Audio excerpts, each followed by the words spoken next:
Sabine Meyer and the Staatskapelle Orchestra played music by Weber from his Clarinet Concerto No. 1 in F minor. Before that, a little movie music from the pen of Klaus Bedelt, Pirates of the Caribbean, Curse of the Black Pearl with the Cincinnati Pops Orchestra. It's 9:34, 5 degrees downtown. Our high today, 9.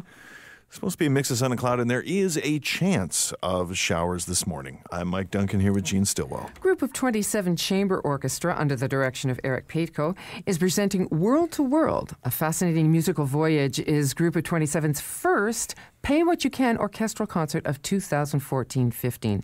And with us to talk about it is conductor and director Eric Paetkau. Good morning. Good morning, Gene. Let's start with the first concert, the World to World. Sure. The idea for this concert came from combining different composers who were born somewhere. Well, most people are born somewhere. That takes in a lot of people. Huh? Oh, yeah. Born somewhere, lived somewhere else, and were inspired by yet another place through their works. And so we have Stravinsky, born in St. Petersburg, Sure. Russia. Lived a lot of his life in Paris, and then was commissioned to write this wonderfully rhythmic concerto by Washington, D.C. couple, owners of Dumbarton Oaks. It's this mansion area in Georgetown in D.C. And then we have Copland, born in Brooklyn, but inspired by Appalachia to write this ballet for Martha Graham. And then Andrew Downing, who was born in London, Ontario, but lives in Toronto, is married to a Turkish woman, and but writes about or inspired by northern, or at least north of the Toronto area, Norra Saga. And then we have Grieg, who born in Norway and played by our Dixon Hall Music School students, who, of course, are from the Regent Park area of Toronto. So we've got this nice mix of everything. Yeah, now let's talk about that for a second, your outreach program. Mm-hmm. Tell us about that. Well, we started this a few years ago, and it's with the Dixon Hall Music School as well as the Regent Park School of Music. And we bring students together with G27 Mentors and myself, who lead rehearsals. And then they come together in a performance, or each of our orchestral performances, where they sit side by side our G27 members for a performance. And it's about 10 minutes on each of our orchestral concerts where they play side by side. So it's this really interesting experience of getting them real life experience in a foreign world. And I get a kick out of them every single time. I can just imagine. They're so keen and eager, and I love them. I love the kids. And what is the level of playing here? It's anywhere from beginners to high school advanced. Oh, marvelous. So it's a real mixed bag, and some are very shy, some are wonderfully, I say wonderfully, outspoken, wonderfully engaged, let's say that, engaged. Sure. But they're great kids and just really eager. Yeah. It's a treat. I have to admit, I didn't expect to be so inspired by these kids, and so I am, and it's a lot of fun. It also gives kids a great sense of self, doesn't it? It Self-worth and confidence. You know, and it's, I think it comes through. We don't even realize it. They don't realize it until after they've accomplished something, and it is hard work. We're playing difficult repertoire, and they have to count, and they've got to work together, and we're working on ensemble and communication, and we discuss different things about the works and the composers. And so through all of this learning just by actually doing it, like you said, there's a sense of confidence and accomplishment that comes from that. And it has to be hard, right?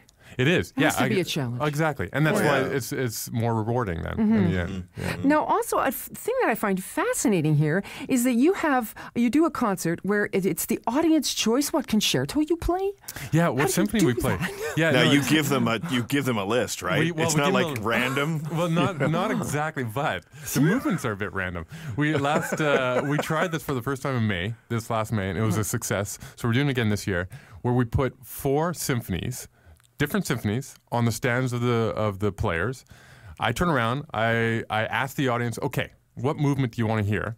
What first movement of all these 4 symphonies? They get to choose by clapping. I had an auction last year for one of the movements. Nice. And then we turn around, they put that movement on their stands, and then we sight read it.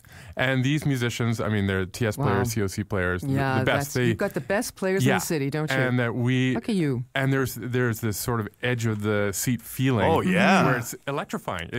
We loved it. Everyone loved it, and it was a lot of fun. And are all your concerts done at the Church of the Holy Trinity there at Eaton Centre? No, the first one is, but the next three are at Trinity St. Paul's. Okay, yeah. and that's a very nice acoustic. It's a wonderful acoustic, especially since they renovated it last year. Mm-hmm. Yeah. Now let's talk about the concert you have. This would be a little tiny audience, right, for Heliconian Hall. Pardon me. The on December 10th. Yeah, the December 10th is part of our recital series, which we like to highlight different individual talent of G27, because like we just said, there's some remarkable talent there. Yeah. Mm-hmm. But the December 10th one is a holiday party. We said, hey, let's just have a party. Let's bring cookies, food, drink, and then invite one of my favorite singers, Cristina Sabo, to sing. We had just talked about it before, her burnished voice, her wonderful quality. And she's such a mean and awful person as well. She's such a sweetheart. And she's going to sing a little bit by herself, and also lead the group or the audience in song. And we also have a visual artist, Paula Arciniega, who has painted or is painting, in the process of painting, a new work for the event as well. She's a singer, and she might join us as well. So we've got some, it's going to be a big holiday party, which is going to be a lot of fun. Wow. Now, seeing that you have like a holiday party and it's a relaxed atmosphere, will you be playing your viola at all? I might pull it out. We'll see.